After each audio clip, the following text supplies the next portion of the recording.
What's up guys, Nick Drew here, and today I'm going to walk you step by step through my morning routine as somebody who works for themselves from an RV. And as full-time RVers, mine and Hannah's morning routine is one of very few things that remains consistent regardless of our location. And that consistency is extremely important for our peace of mind and our productivity. Now, before I jump into the first thing that I do want to mention this is actually a collab video. So if you watch this channel at all, you know that I'm a big fan of YNAB, the budgeting tool.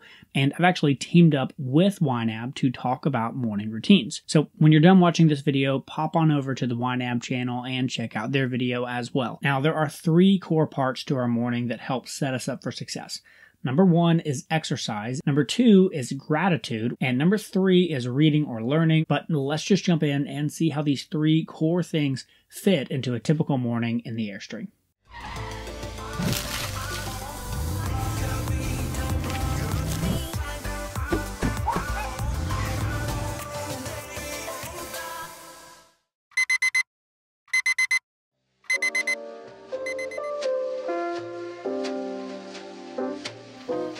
Obviously, every morning routine starts with waking up, and for me that currently happens around 6 a.m.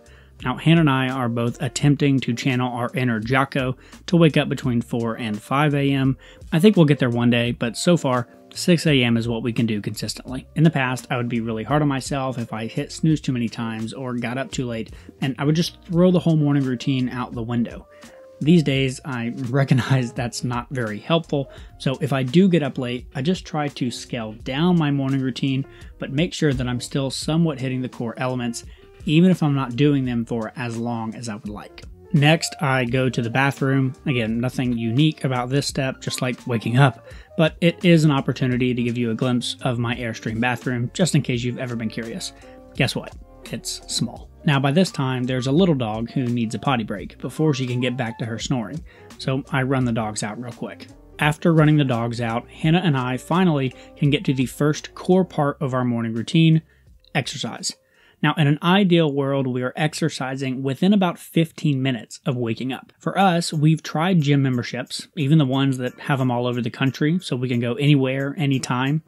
And we've just found that the only way we stick to anything consistently is if we can literally just open the Airstream door and start working out. Right now, we're focusing on a mixture of high-intensity interval training and running.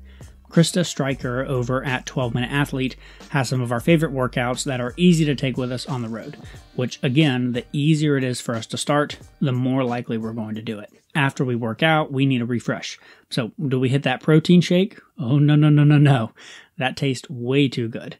There's only one way to follow up a good workout, and that's by tuning into our inner hippie and drinking 16 ounces of celery juice. That's right, straight up celery. Before we go to bed each night, we juice 32 ounces of celery so that all that's left in the morning is to chug it. Now, why do we drink celery juice, you may ask? Well, it's supposedly really good in hydration and decreases inflammation in your body. And Hannah doesn't have this issue, but I have pretty bad acid reflux.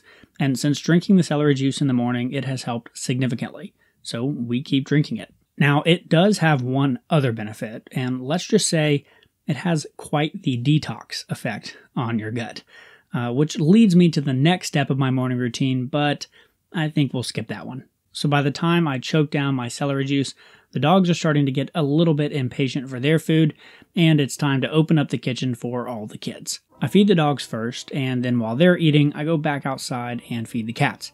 Now, if you've watched my video all about our first couple of weeks in our RV, you know there's a really good reason that we have an exterior compartment that allows us to access the cat's litter box and everything else.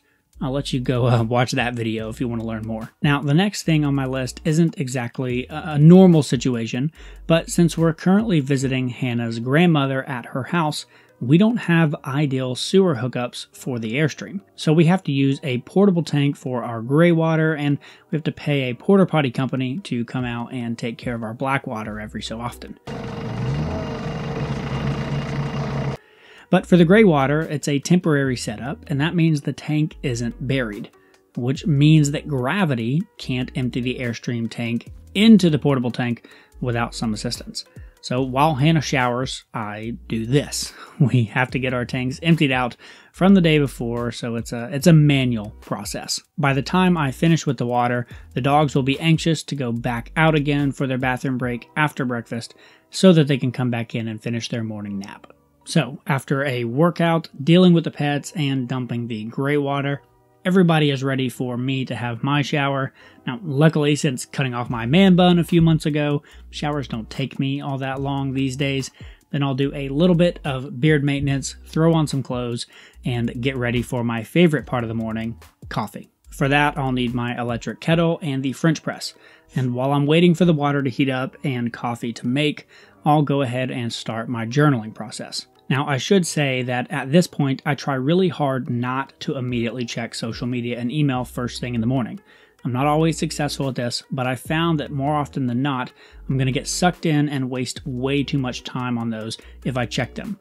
So I've tried to be more disciplined and not check any of that until I make it all the way through my routine. Once the coffee is done, I'll go through my journaling process, and this is where the second core part of my morning really starts. To establish a good mindset for the rest of the day, I spend a few minutes journaling, and here's the exact steps that I follow every single time. First, I write down a few things that I'm grateful for. These can be really big or really small. Next, I'll write down what would make today great. Just one simple sentence. Then I write down any specific affirmations that I'm currently working on internalizing. And next, I write down 10 ideas. Now, these ideas can be about anything at all. I actually learned about doing this from a guy named James Altucher and his podcast. The point is not to come up with ideas that I'll use later, but instead to flex my idea generating muscle, to flex my creativity, to stretch my ability to think outside the box. So my ideas are all over the place about all kinds of things, both business and personal. And I've found that ever since I've been doing this, when it comes time to brainstorm or come up with solutions in my real work, I'm much better at it. Because I've been working that muscle out already, it's grown really strong. Now, the last part of my journal routine is to write down my top goals that I'm currently working on. These could be business related, fitness related, in my marriage, or in my finances. But I've always got a couple of goals that I'm focused on, and I write them down every morning to keep them top of mind. Now, this whole journaling step is non-negotiable. It takes me less than 10 minutes, and I've consistently found that when I do my journaling, especially that piece around gratitude and writing down things that I'm thankful for, it completely changes my attitude for the rest of the day. And when little annoyances or problems come up, I tend to handle them much, much better on days where I've done my journaling versus when I haven't. Now, once I'm finished with my journaling process, it flows right into the next third core part of my morning routine, which is reading while I finish my coffee. Now, sometimes I'm reading a business or a personal development book, and sometimes I'm reading whatever mine and Hannah's buddy read is for the month. Either way, reading helps me jumpstart my day with a little learning and stretching my mind. Once the coffee is gone and I've read a few pages, I'm finally ready to start work. And it's super important to mention here that I do create my to-do list, my task list for the next day every night before I go to bed, right after we juice that celery. So that way I don't have to waste precious time or brain energy in the morning thinking about what I have to do. I already know what I have to do. Now I just need to do it. Typically, the first thing on my to-do list is answering any urgent emails. I'll eat a small bit of breakfast like fruit or yogurt while I answer a few of these, and then I try to jump into important, deep work, as Cal Newport would say, as quickly as possible. I've let too many of these mornings get dominated by email and social media, and I'm trying really hard not to let that be the case these days. I'll save that stuff for the afternoons. So that's my routine. It's changed up a lot over time, and I'm constantly assessing what I may want to add or get rid of, but this one's been in place for about 6 months, and it feels really good. While it's not always perfect, if I can nail this routine 3 to 4 days a week, I know that I'll be perfectly set up for my long-term goals. Now, like I said, be sure to pop on over to the YNAB channel and check out the morning routine over there.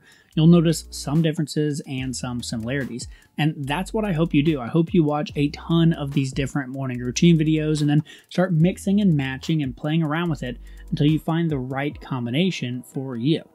After all, remember, I can teach you about setting a good morning routine, but I can't make you do it. The choice is yours. I'll see y'all next time.